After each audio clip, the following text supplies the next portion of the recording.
For years, the small town of Eldridge had been haunted by whispers of a figure known only as the Killer of the Darkness. It wasn't a name that came from any official report or investigation, but from the chilling tales told by the town's oldest residents. Every generation spoke of the killer in hushed tones, warning their children never to venture out after nightfall.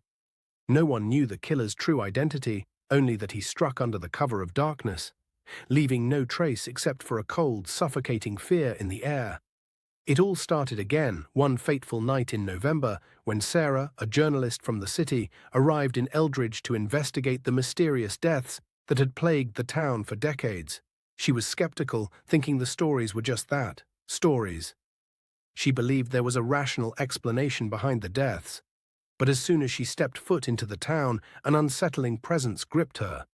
The town was eerily quiet, as if the very air was holding its breath. The houses, though well kept, appeared abandoned, as though the people living inside were terrified to leave. Sarah tried to speak to the locals, but each person either refused to talk or gave vague, cryptic answers. Then she met James, an old man who had lived in Eldridge for as long as anyone could remember. He warned her that the killer was not just a person, but something far more sinister. The darkness, he claimed, was alive, and it consumed everything in its path. Sarah was determined to uncover the truth. She spent her days scouring the town's archives and interviewing anyone who would talk to her. She learned that every few years someone would disappear, and the pattern was always the same. The victims would be last seen around twilight, and they would never be found again, their bodies vanishing without a trace.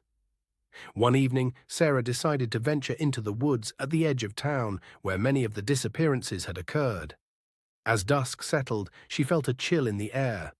The trees seemed to close in around her, their shadows growing longer and more twisted. The deeper she went, the more she felt an unseen presence following her. Her heart raced as the world grew darker, and the only sound was the crunch of leaves under her feet. Suddenly, the air turned still, and she heard a faint whisper. "Leave, before it's too late." The voice was soft, but it carried a weight of dread that sent a shiver down her spine. Sarah spun around, but there was no one there. Her flashlight flickered, and she could swear the shadows were moving of their own accord. Then she saw it. A figure, draped in a cloak of pure darkness, standing at the edge of her vision. It had no face, just an empty void where its head should be. The killer of the darkness. Sarah's instinct screamed at her to run, but her legs refused to obey. The figure moved closer, its presence sucking the warmth from the air. She could feel its cold breath on her skin, the darkness closing in around her. Her mind raced, trying to understand what she was facing. Was it human? Was it something supernatural?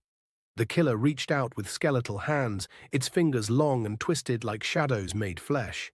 Sarah managed to break free from her paralysis and bolted through the woods, the figure chasing her relentlessly, faster than she could ever imagine.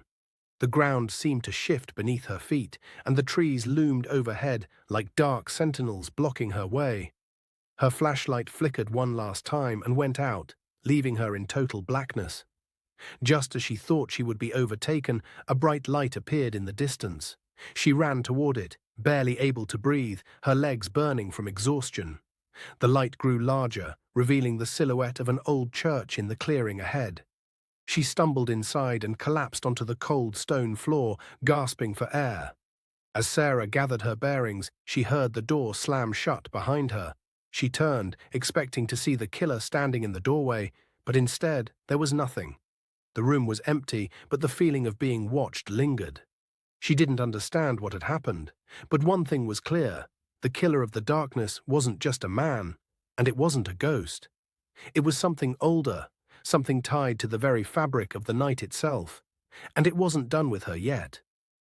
The next morning, Sarah tried to leave the town, but the roads were blocked by thick fog, and the air felt heavier than ever.